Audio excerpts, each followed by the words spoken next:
Hello, my name is Bob Leahy from PositiveLight.com, and we're here at the offices of the OHTN in Toronto. Now, the OHTN is the Ontario HIV Treatment Network. Many people know that organization, and many people know Sean Rourke too. Sean Rourke is our guest today. Sean is let me get this right, the Scientific and Executive Director of the OHTN. Welcome, Sean. Well, tell me, that's an unusual title. Tell me how you combine those two sides to your job.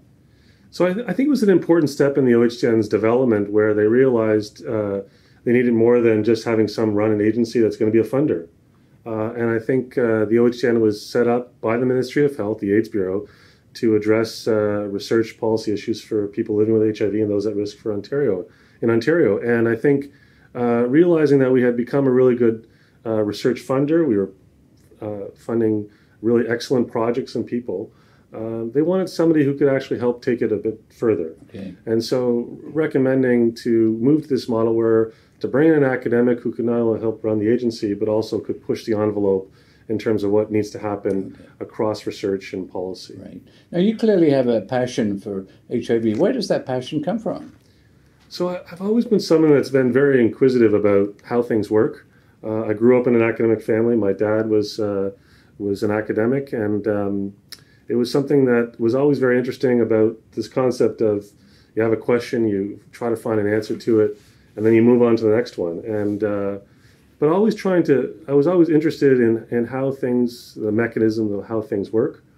And so that's what I think led me into an academic career. And my specialty is actually in neuropsychology. And so I'm interested in how the brain works and how it affects our behavior.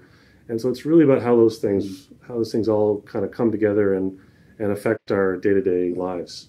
Now, in talking about passion, Sean, in talking to you, one of the things I've learned is you're very keen on seeing research turned into practice, in particular, and you've also taken interest in the issue of smoking, people with HIV who smoke. Tell me what we've learned from the research about the extent of that, and what are the problems that you've found from the research that come from smoking and the opportunities there too.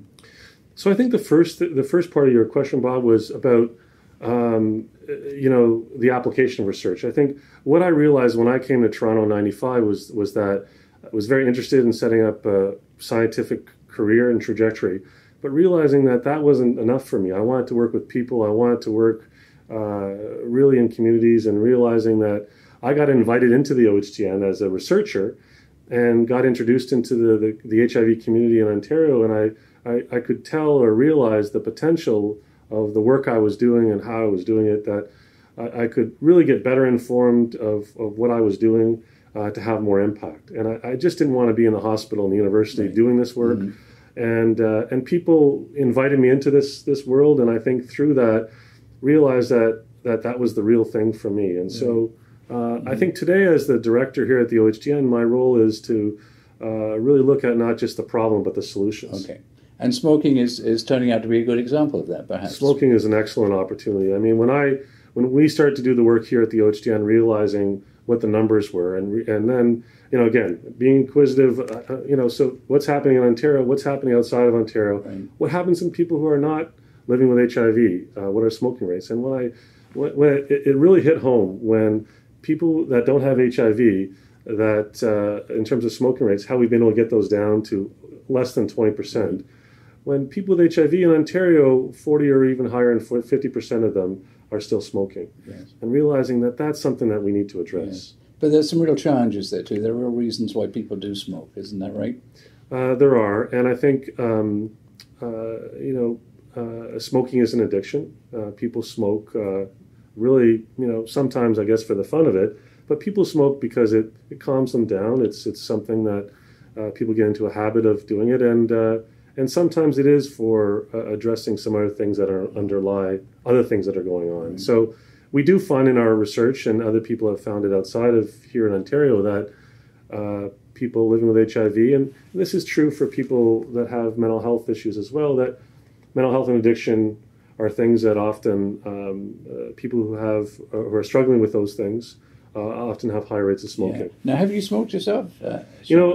I've never taken up smoking. I certainly smoked when I was in college, Okay. and when you're at the bar. But it was never something, for some reason, I didn't become addicted. Yeah. But I realized, but I've had family members that have smoked and realized what it can do. Yeah. And I think so. The opportunity to think about what we can do here in Ontario is just a wonderful opportunity that we can't. Well, I've smoked too, and I know when I was diagnosed, I was smoking for several years, because at that time, this was in 1993, it didn't really seem as if there was a lot of opportunity for me anyway, that this was, there was no real impetus for to want to change. Would you say things have changed now? Things have dramatically changed, Yes. right? So people are obviously living much longer, almost full lives for the most part. I mean, not everyone. There's still significant challenges, but again, I think what the OHCN's role in this is to provide the evidence to help people make better choices, healthy choices. So you are engaging in some work to address some of these issues. Is that correct? We're not only engaging it. I think what we want to do is actually set some targets about what we want to help to achieve. This is really about providing opportunities for people to address smoking if it's something that they want to stop. Right. So right now the rate, I think I read that the rate of smoking amongst people with HIV is over 50%, compared to say something like 17% in the general population. So there's opportunity maybe to reduce rates down from. You'd like to see something like that if you can? Most definitely. So if it's 3 times higher, and actually there's variation across the province where in certain regions up north and out east where it's even higher. And it's going to be higher in certain communities as well. And so again, we need to think about strategies and interventions that can be available to people to help them with this. Right.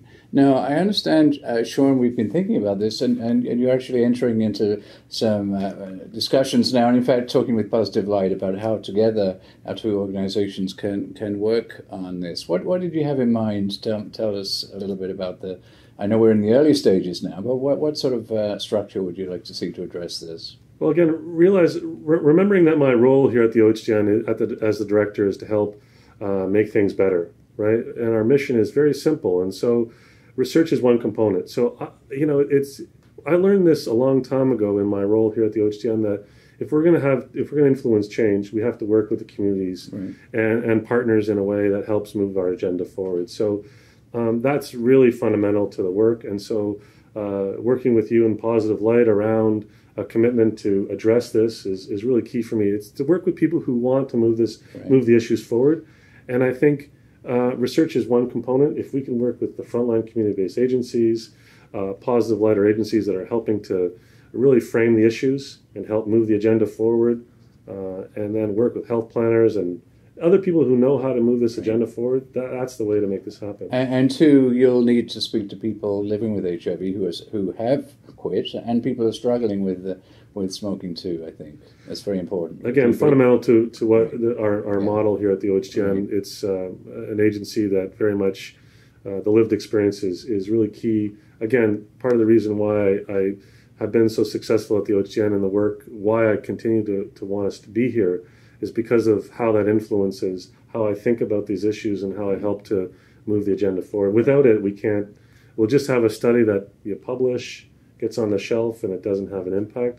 This is how it really works, and I'm so glad that we're building this relationship and this partnership to move this agenda forward. So it's really turning research into practice, which, getting back to the beginning, is really what you like to see, isn't it? It's all of what we should be doing. Good. Right? Good. Sean, this sounds like a really exciting project. We're really excited to be part of it, and good luck. Thank you. And thank you for talking to Positive Light. It's always a pleasure. Thank you. Thanks, Bob.